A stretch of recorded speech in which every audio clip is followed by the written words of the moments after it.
My name is Dr. Maurice Pitesky, and welcome back to The Sitch, a bi-monthly show from the UC Davis School of Veterinary Medicine Cooperative Extension.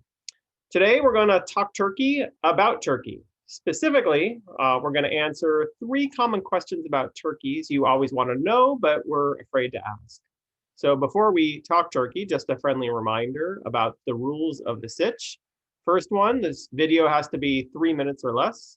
Second, I've got the no fancy word pledge. If I use a fancy word, at the minimum, I have to explain it.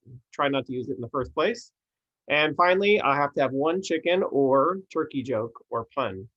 So before we talk turkey, why did the turkey cross the road? To prove he wasn't chicken.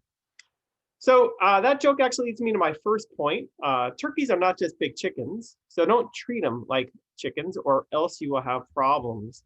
So for example, if you raise chickens and turkeys on the same land, earthworms, among other worm-like animals, can carry these things called cecal worms, really small worms from chickens, which carry a disease called blackhead, which typically doesn't affect chickens too badly. But when turkeys eat that infected earthworm, they get blackhead, which is often deadly.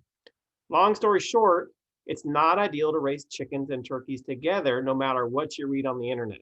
So you can have chickens that have blackhead and you might not even realize that they're sick, but if your turkeys get that same blackhead, then that can cause a lot of death.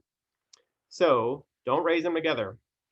Next, when it comes to butchering a turkey, they're actually kind of like big chickens. So if you have experience butchering broilers, turkeys are basically like big chickens. However, they are bigger, so it's important to get larger kill cones to let the birds bleed out longer in order to get good quality meat and not to have any challenges with a smaller kill cone.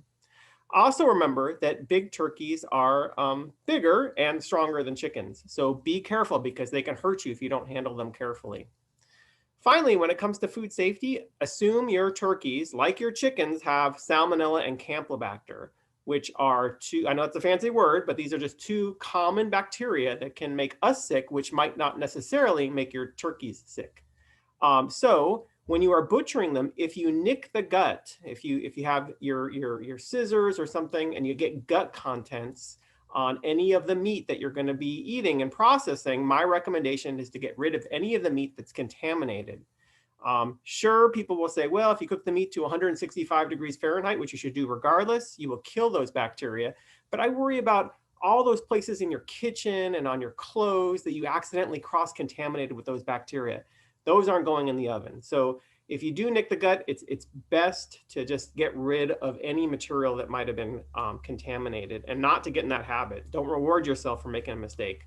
So remember, if you're in doubt, throw it out. It's not worth it. You shouldn't get in the habit of keeping meat that is contaminated with gut contents in the first place.